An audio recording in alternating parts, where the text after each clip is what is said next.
बिहार की स्थिति आपको भी मालूम है वहां पे क्या है। ये नीतीश कुमार जब पहली दफा चीफ मिनिस्टर बने तो उन्होंने 50,000 क्रिमिनल्स को पहले अंदर डाल दिया, यानी 50,000 तो थे, ये तो था ना। ऐसी स्थिति तो खराब थी, बिल्कुल बिल्कुल। तो वहां से अगर यहां पे क्रिमिनल्स आ रहे हैं, उनके खिलाफ अगर मैं कुछ बात कर रहा हूं तो आप मुझे सरफिरा कह रहे हैं। उन्होंने कहा ये इन लोगों की आदत है, ये 4-5 लोगों को पीट करके उनका वीडियो बनाते हैं, उसका प्रचार करते हैं, टीवी पर दिखाते हैं और लोगों को डराते हैं। नहीं। बहुत दूर है वो स्टेट, नहीं मालूम उनको देश कहां जा रहा है। आप ही के चैनल वाले लोग होते हैं ना, मैं क्यों वीडियो निकालूं। लेकिन बिहारियों से इतनी ज्यादा नाराजगी क्यों? बात बिहारियों की नहीं है, आप समझ लीजिए। बात यह है कि मैंने कल ही परसों किसी को कहा था कि देखिए, मुंशी प्रेमचंद जी अगर आएंगे, हरिवंश राय बच्चन जी अगर आएंगे, राज ठाकरे रेड कारपेट डाल देगा।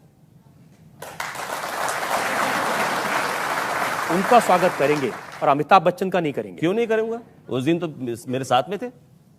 लेकिन उसके पहले क्या उसके था? पहले आपने कहा कि इनका उत्तर प्रदेश से ज्यादा प्रेम है, इन्होंने स्कूल वहां बनाया, महाराष्ट्र में क्यों नहीं बनाया? आप क्या करते हैं, आधा स्टेटमेंट ले लेते हैं, मेरा पूरा स्टेटमेंट लेते नहीं। जो उस वक्त मैंने कहा था वही चीज मैंने उनके सामने भी कही।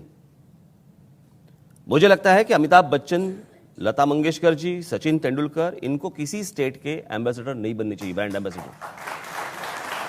वो इस देश के ब्रांड एम्बेसडर से।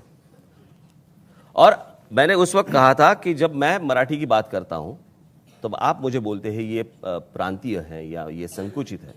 मैं बोलता हूं कि हर एक आदमी को अपने स्टेट के प्रति प्यार होता है।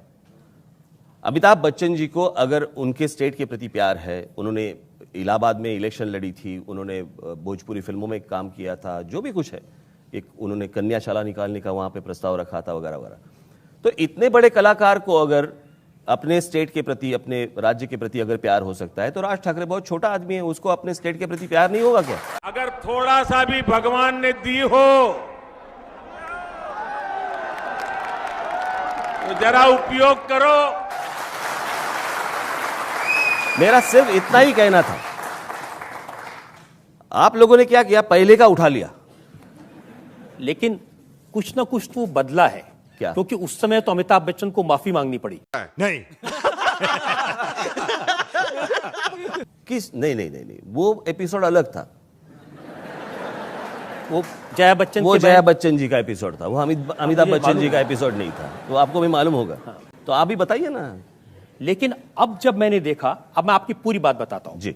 आपने अपना भाषण शुरू किया, आदरणीय अमिताभ बच्चन साहब, भारतीय फिल्म के इतिहास में पिछले 100 वर्ष में इतना बड़ा कलाकार न हुआ है न होगा। बिल्कुल बिल्कुल, उसमें क्या है? तो आपका नजरिया तो बदला है ना। पहले तो आप, यही तो मैंने बात की थी कि इतना बड़ा कलाकार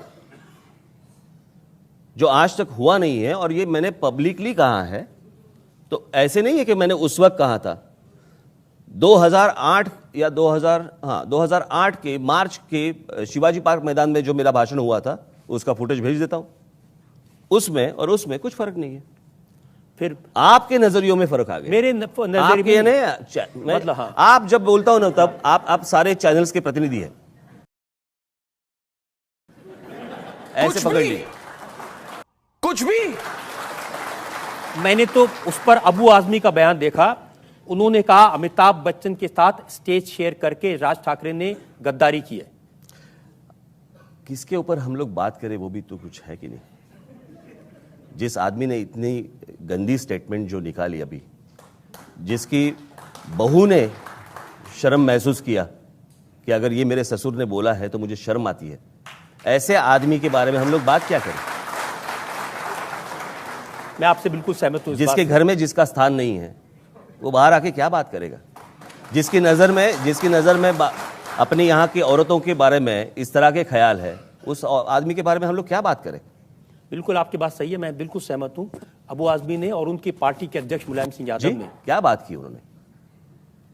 जो महिलाओं के बारे में उन्होंने कहा, शायद वो कुछ को कभी कोई माफ नहीं कर सकता उसको। बिल्कुल। और उनके स्टेटमेंट के बारे में हम लोग क्या बात करें?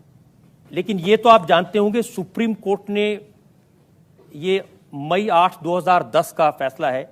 सुप्रीम कोर्ट ने महाराष्ट्र नवनिर्माण सेना के प्रमुख राज ठाकरे से कहा कि वो उत्तर भारतीयों को निशाना बनाकर उकसाने वाले भाषण देने से बाज आए। नहीं।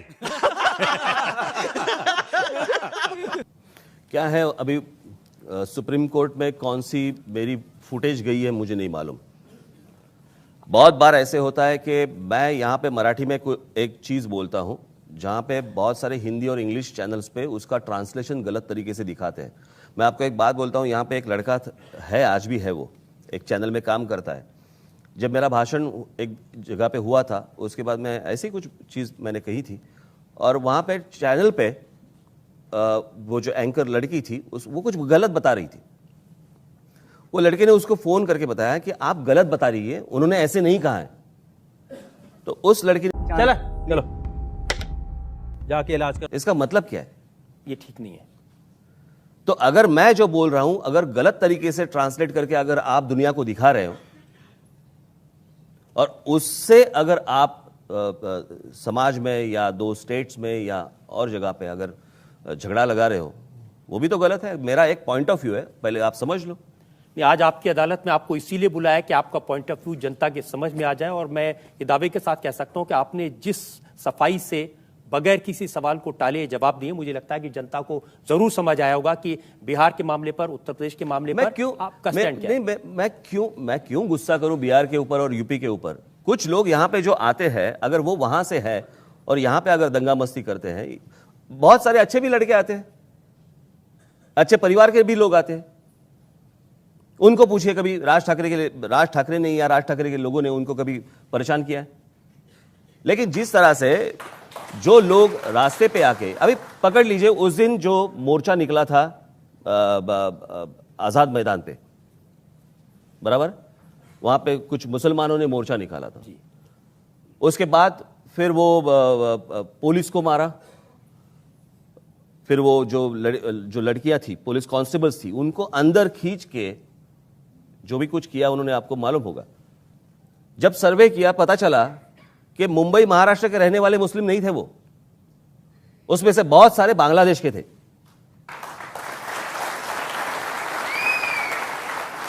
और ये जब आते हैं तो थ्रू बिहार, थ्रू उत्तर प्रदेश, वहां से आते हैं, क्योंकि रास्ता ही वही है। अभी बांग्लादेश से आना है तो आप केरला से स्टार्ट नहीं कर सकते ना। तो यहां का जो आप देखिए ना, यहां पे जो कभी कभार जो हिंदू मुस्लिम राइट्स होते हैं, आप देखिए जहां पे महाराष्ट्र का मुस्लिम रहता है, महाराष्ट्र का मुसलमान जहां पे रहता है, आपको वहां पे राइट्स दिखाई नहीं देंगे। ये जो आजाद मैदान की जिसका जिक्र कर रहे हैं, वहां पर बहुत सारे मीडिया कर्मियों की भी पिटाई की गई जी, थी। बिल्कुल। ओबी वैंस को जला दिया गया था। तो आप पुलिस को पूछिए वो थे कौन?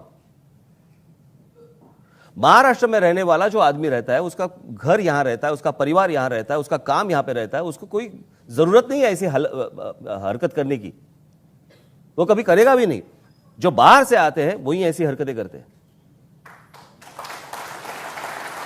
तो इसका इलाज यह है कि उत्तर प्रदेश में, बिहार में ऐसी डेवलपमेंट की जाए कि लोग वहां से यहां आने के लिए, तरीका तो वही होगा ना, और क्या होगा। तो जो महाराष्ट्र के बड़े बड़े उद्योगपति, उनको कहिए वहां कुछ उद्योग लगा दें जाके। टाटा भी तो गए थे वहां पे, जमशेदपुर में, कब पहुंचे वहां पे।